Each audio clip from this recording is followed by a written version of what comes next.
नमस्ते बच्चों, कक्षा 10 विषय गणित और प्रश्नावली अपने शुरू करनी है। पहली वास्तविक संख्याएं। तो 1.1 का भी अपने पहला क्वेश्चन हल कर रहे हैं कि निम्न संख्याओं का HCF ज्ञात करने के लिए यूक्लिड विभाजन एल्गोरिथम का प्रयोग कीजिए। तो क्या है यूक्लिड विभाजन एल्गोरिथम, इसके बारे में अपने देखते हैं। तो देखो क्या दे रखा है कि 135 और 155। पहले देख तो दोनों में से छोटी संख्या कौन सी है। तो देखो दोनों में से बड़ी और छोटी संख्या का सभी को पता ही है। तो अपने क्या लिख सकते हैं कि 225 क्या है ग्रेटर देन 135। अब क्या है कि अपने इसको क्या लिख सकते हैं कि जो 225 है वो किसके बराबर है। तो इसको निकालने के लिए अपने क्या करें, एक 135 है सामने, तो 135 में कितना जोड़ें या किससे गुना करें। तो इसको क्या करें, 1 से गुना करके अपने इसमें 90 जोड़ दें।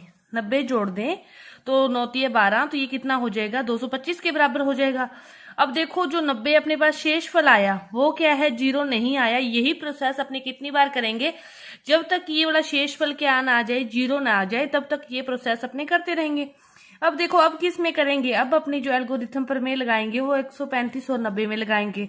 तो 135 को क्या लिख सकते हो, 90 × 1। अब इसमें कितना जोड़ेंगे 45। तो अब देखो 45 भी 0 नहीं है कि जो 45 आया वो भी 0 नहीं है। फिर 90 और 45 में अपने यूज करेंगे तो 45, 90 बराबर 45 के पहाड़े में 90 आता है 2 पर, तो शेषफल प्लस क्या बच गया 0। अब क्या आया, शेषफल 0 आया। तो अब इस प्रक्रिया को क्या करेंगे, यहीं रोक देंगे। तो अब इस समय जो भाजक है वो क्या है 45। अब भाजक क्या है 45। तो फिर 135 और 225 दोनों का जो HCF हुआ वो क्या हुआ, HCF ऑफ 135 और 225 का कितना आया अपने पास 45 आया। अब देखो दूसरा क्वेश्चन, 196 और 38,220। तो 38,220 क्या है, बड़ा है 196 से। तो अब इन दोनों में प्रयोग करें अपने कि 196 का क्या करें, इसमें भाग दें अपने 100, इसके अंदर 196 का भाग दें अपने 38,220 में। तो वो क्या जाता है 195 पे जाता है। आप भाग दे के देख सकते हो कि 196 का जो भाग देंगे इसके अंदर वो जाता है 195 पे, पूरा पूरा जाता है। और शेषफल क्या बचता है, पहले ही स्टेप में शेषफल 0 बच जाता है। तो 0 बच गया तो आगे प्रक्रिया को ले जाने की जरूरत ही नहीं है। तो फिर HCF ऑफ 196 और 38,220 का जो HCF हुआ अपने पास दोनों का, वो कितना आ गया 195 अपने पास आ गया। 196 का 196, तो दोनों का HCF कितना आ गया अपने पास 195 आ गया। इसीलिए देखो अगला क्वेश्चन है अपने पास 867 और 255। जो 867 है वो क्या है, ग्रेटर देन है 255 से। इन दोनों में क्या करें, अपने एल्गोरिथम पर में लगाएं, भाग दें।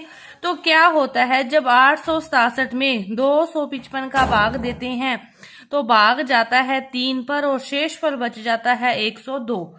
शेषफल क्या बच गया 102। शेषफल बचने के बाद फिर आगे देना पड़ेगा, क्योंकि जो 102 है वो 0 के बराबर नहीं है। तो 255 में फिर किसका भाग देंगे, 102 का भाग देंगे, वो चला जाता है 2 पर। अब शेषफल बच गया 51। अब देखो 151 में 102 में भाग देंगे 51 का, तो भाग चला जाता है 2 पर। अब शेषफल क्या बच गया, 0 बच गया। अब इसमें क्या आ गया, शेषफल 0 आ गया। तो इसीलिए इस प्रक्रिया को क्या करें, अपने यहीं पर रोक देंगे। और यहीं पर रोक देने पर भाजक क्या आ गया 51 आ गया। और 867 और 255 का HCF भी कितना आ गया 51 आ गया। इस प्रकार इनको स्टेप बाय स्टेप हल करते हैं कि एक बार भाग देते हैं, दूसरी भाग उस भाजक में उसके शेषफल का, अगली बार फिर उस भाजक में उसके शेषफल का। यह प्रक्रिया तब तक दोहराते हैं जब तक ये शेषफल क्या ना आ जाए, 0 ना आ जाए। बहुत ही इजी क्वेश्चन है, एक बार आप करके देखोगे समझ के तो आसानी से आपका जो क्वेश्चन है वो हल हो जाएंगे। इसके बाद देखो दूसरा क्वेश्चन कि दर्शाइए कि कोई भी धनात्मक पूर्णांक विषम पूर्णांक शेक Q + 1, शेक Q + 3 और शेक Q + 5 के रूप में होता है। तो यहाँ Q क्या है, कोई भी पूर्णांक है। तो देखो अपने A की वैल्यू धनात्मक पूर्णांक है A, और B को मान लो 6 है, ठीक है। B को 6 मान लिया, तो A = शेक Q + R अपने को दे रखा है। अपने को क्या दे रखा है, जो a बराबर अपने 6q प्लस r की जगह 1 3 5 चेंज हो रही है दे रखा है। तो यहाँ पे जो q की वैल्यू है, q कोई पूर्णांक है ये है, तो q की वैल्यू हमेशा क्या है, अपने मानो ग्रेटर देन 0 है। और r की वैल्यू क्या आ रही है, 1 2 3 4 5, इन्हीं में से r की वैल्यू कोई ना कोई रखी जा रही है। तो अपने क्या कह सकते हैं कि जो r की वैल्यू है वो 0 से लेकर कहाँ तक रखी जा रही है, 6 तक मानो, क्योंकि जो r की वैल्यू है वो क्या है, 0 से लेकर क्या है 6 तक है, क्योंकि क्या धनात्मक विषम पूर्णांक है। जब ये 6 ही हो जाएगी इसकी वैल्यू, तो 6 और 6 12, चाहे कब भी 6 होगी, जब ये 6 हो जाएगी ना तो इसका पूरा पूरा भाग जाएगा, फिर ये शेष विषम पूर्णांक नहीं होगा, फिर ये सम बन जाएगा। इसलिए क्या विषम पूर्णांक है तो इसकी वैल्यू क्या होगी, हमेशा 6 से छोटी ही होगी, तभी ये क्या रहेगा, विषम पूर्णांक रहेगा।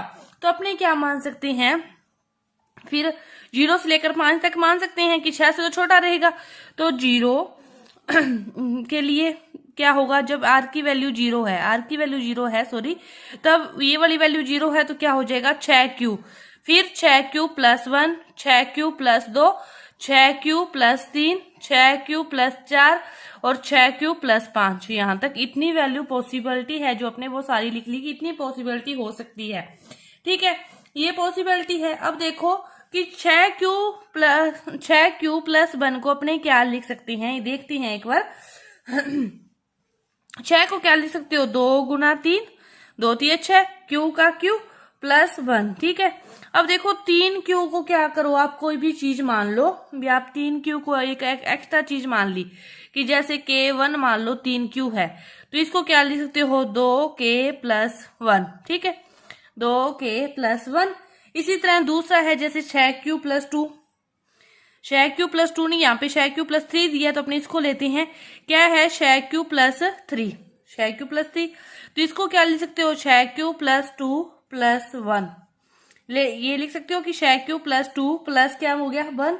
अब इस 6q और इस दोनों में से क्या कॉमन ले लिया, 2 कॉमन ले लिया, तो अंदर क्या बचा 3q प्लस 1, 3q प्लस 1, और बाहर की साइड भी क्या है 1 है। इसमें तो 3q था, इसको माना, इसमें क्या करो 3q प्लस 1 को कुछ मान लो, तो इसको क्या मान लिया k2 मान लिया, इसको k1 माना था, इसको क्या मान लिया k2। इसी तरह अब अपने लेते हैं 6q प्लस 5, 6q प्लस 5 को क्या लिख सकते हो, 6q प्लस 5 को फिर वो इस यहाँ पे 2 प्लस 1 क्या था, यहाँ पे क्या कर लो 4 प्लस 1 कर लो, इन दोनों में से फिर 2 कॉमन ले लो, 2 कॉमन लोगे तो क्या आ जाएगा 6q plus 3q, 3q plus 2 और बाहर की साइड 1 है, इसको क्या मान लो आप k3 मान लो, तो क्या हो जाएगा 2k3 प्लस 1। अब देखो ये जो सभी हैं अपने पास जो आगे, ये एक तो आ गया ये 2k1 प्लस 1, एक आ गया 2k प्लस 2 प्लस 2, एक आ गया 2k3 प्लस 2, मतलब अपने सभी को इसी रूप में लिख लिया,